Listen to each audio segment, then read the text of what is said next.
Absolutely delighted with this responsibility. When I look at Toronto these days, I see wonderful, inclusive, social justice city struggling to be born. So many good things are happening. But there are also many risks. Not everyone is able to enjoy its prosperity and feel included. Professor David Hulchansky's pleas have been to notice that there are 3 cities in Toronto and to encourage us to struggle against the social economic trends that are happening towards polarization. If there has been a light that has gone on in Toronto and Toronto City Council in the last little while, it has been that Toronto can make a contribution to alleviating poverty. We're not just going to point the finger at other orders of government. We can act, we have acted, and we're going to do more. Yes, we'll continue to advocate and partner with the provincial and federal governments as they seek to do the same. And further, we will send out a message to civil society, to the academic community, and to the business communities that we want your engagement, the best ideas, the smartest strategies, and the thoughtful, bold action that will result. Mr. Mayor, Ms. Deputy Mayor, I'm here, and I know that you are here because we believe that a better Toronto is possible. We believe in a Toronto the good, a Toronto the just, a Toronto for all. So I look forward to working with you on this journey, with the 2 of you, with Toronto City Councillor colleagues, and with the good people of our fair city. Thank you, Mr. Mayor. Congratulations, Councillor Deputy Mayor Bailao. And now I guess we've got to get to work. Thank you very much.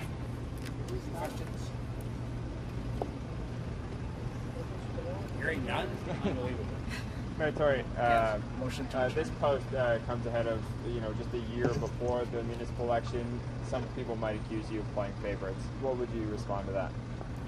I have positions that are meaningful positions of responsibility that have to be filled, unfortunately, because of the death of Pam McConnell, and I need capable people to help me move the poverty agenda forward and to make sure the interests of I'll call it the old city of Toronto, are well represented, and the housing file, which I'm trying in a way to elevate by this appointment as well. And so I didn't create the vacancy. I'm very, very sad that it was created, but I'm now wanting to make sure we can move forward with these agendas, and it has absolutely nothing to do with the election. If it had happened 2.5 years ago, we would have done the same thing. I had to pick people that I thought could do the job, and that's the basis upon which they picked. You'll look at Councillor Mihevc, for example. I think if you were to check his voting record at City Council, he's supported some things that I have supported, and other times he hasn't. And that's fine. That's not a problem. I think the same is true of Councillor Bailao.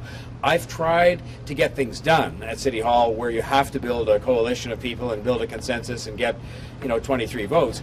But I've also not tried to sort of stifle that, kind of healthy environment that says that there are people that are going to make decisions about issues as they see fit. And I've tried to do the same with a lot of the appointments that I've made. I mean, people at the time that I appointed Councillor McConnell to be Deputy Mayor were saying, well, what was that all about? She's clearly somebody who comes from a different place on the spectrum, or was perceived to, than I did.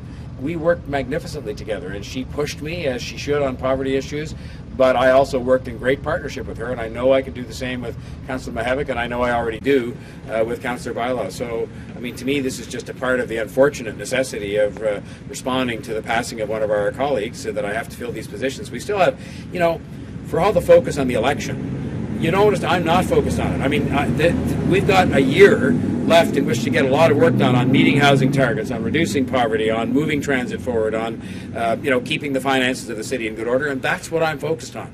I've got a job to do that was for a 4-year term, and I'll focus on the election campaign maybe beginning on May the 1st, and maybe after that, because I've got a job to do here, and I take it very seriously.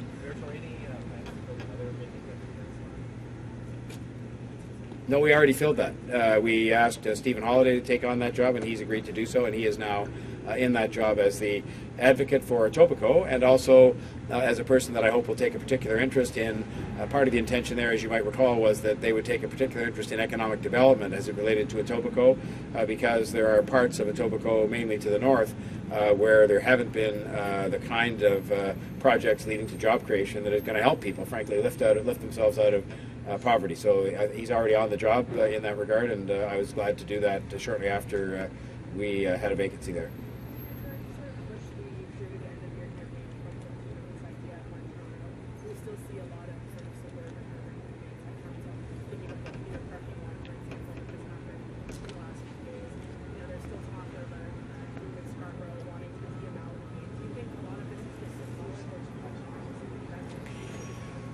You know, that's a good question, Jennifer.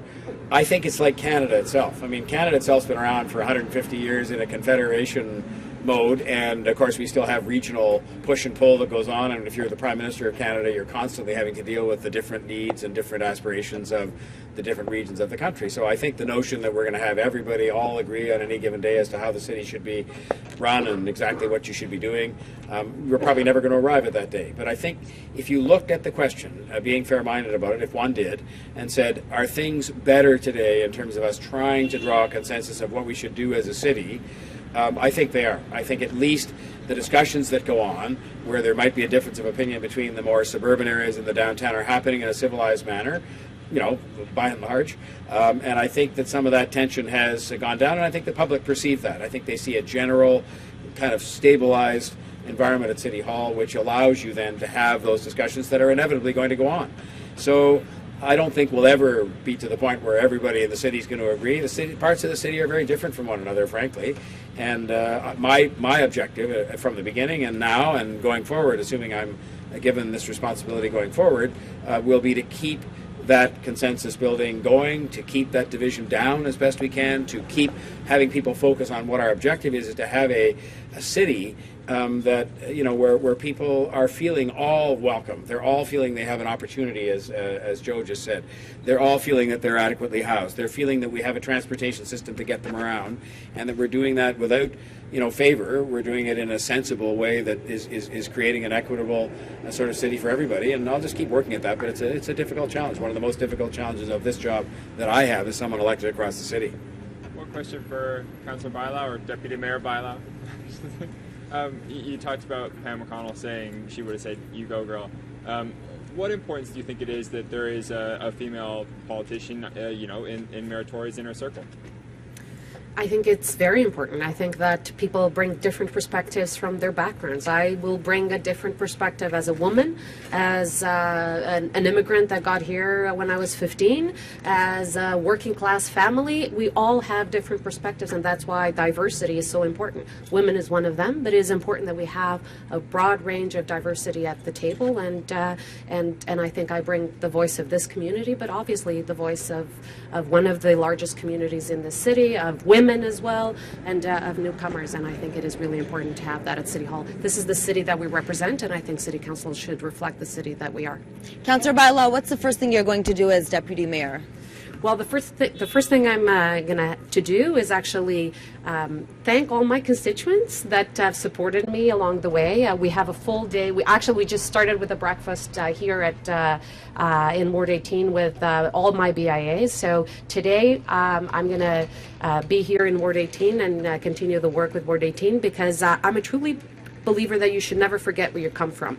And this is my community, and it is important that I balance the work with my community with the work that I've been doing in housing, and now step it up and elevate this file of housing even more. We have important discussions ahead. We have a national housing strategy that is about to be launched. We have important conversations that are happening with other levels of government, and it is important that we are at the table at the appropriate level in those conversations. How you receive this information?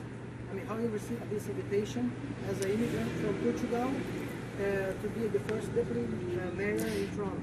I'm not sure if I'm the first Portuguese deputy mayor. I didn't check that. I think that the meaningful is, you know, I'm proud of my roots, and I'm proud of my community, and my community does not got to know me from politics. I've been involved in my community since my university years. So when you go to a lot of these organizations in my community, they know me not as a politician, but more as a community organizer.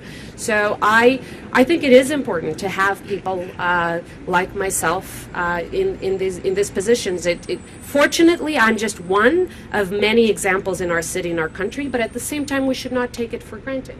I think it is important, especially in the days like today, that you know there's so much division. There's so much hate out there that seems to grab the headlines that we need to tell people that, you know what, you live in a city that can create this kind of opportunity. And we have to go back and say it's not about that person, but what has led to that opportunity, and make sure that those things continue to exist in this city. And that's why housing is so important. That's why community building is so important, because those are the things that create these opportunities, and we have a lot of work to do in that. Councillor?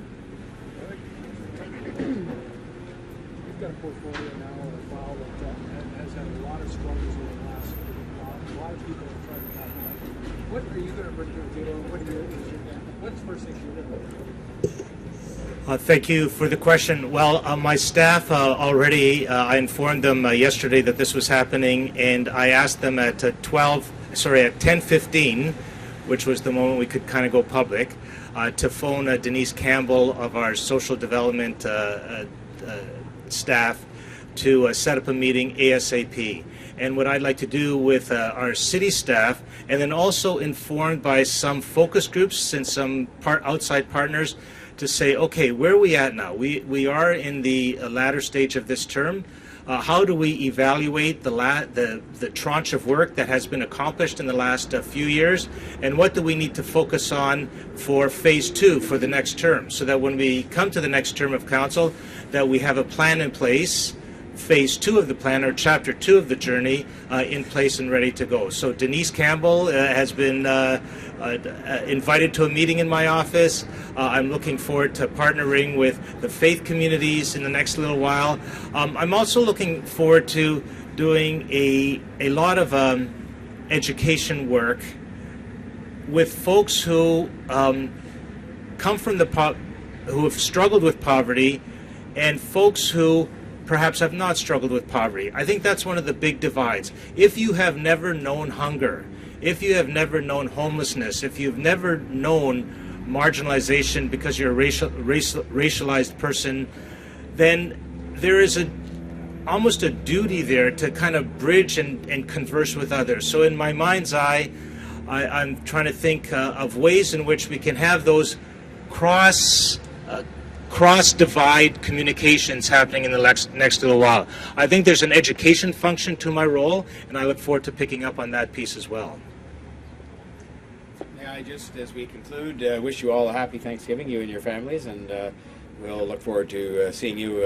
I'm out and about doing various things on Sunday, so those of you who are going to be with me, I'll see you then. Otherwise, next week, but I hope you have a happy Thanksgiving. Thank you very much. Thank you, everyone.